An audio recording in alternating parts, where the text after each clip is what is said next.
রসিকা হব কেমনে, গুরুর প্রেম রসিকা হব কেমনে। লালন উৎসবে হাজারো মানুষের ভিড়, গানে গানে মুগ্ধ দর্শক শ্রোতারা। মাদারীপুরে উৎসব মুখর পরিবেশে হয়ে গেল লালন গীতি উৎসব। এতে অংশ নেন কুষ্টিয়া লালন একাডেমির শিল্পীরা। তাদের পরিবেশন করা সঙ্গীতে মাতোয়ারা, শিশু কিশোর সহ নানা বয়সের মানুষ।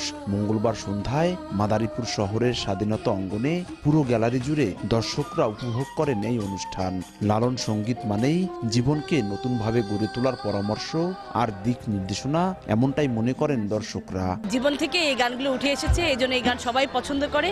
আর আমি যেহেতু কুষ্টিয়ার মেয়ে, আমার খুবই ভালো লাগে লালন সঙ্গীত। লালনের গানের মূল যে সুর, সেটি হচ্ছে একটি অসাম্প্রদায়িক চেতনা।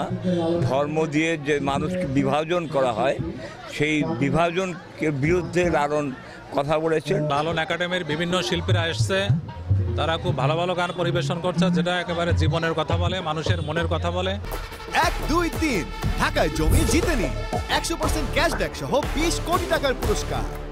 মানুষের মাঝে পরিবর্তন আনতে জেলায় জেলায় লালন গীতি পরিবেশন করেন বলে জানান অনুষ্ঠানে অংশ নেয়া শিল্পীরা।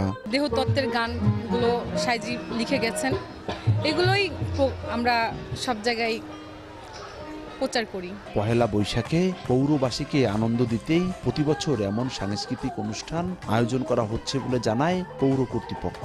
বাঙালির সৃষ্টি ও কৃষ্টি, সুরের ছন্দের বাঙালিয়ান, এই উৎসবটি পরিপূর্ণ করার জন্য আজকে পৌরসভার শেষ দিন আমরা আয়োজন করেছি। এই উৎসবে শুধু কুষ্টিয়া লালন একাডেমির শিল্পী নয়, এতে অংশ নেয় জেলার বিভিন্ন শিল্পীরাও। অনুষ্ঠানকে ঘিরে নেওয়া হয় কঠোর নিরাপত্তা ব্যবস্থা।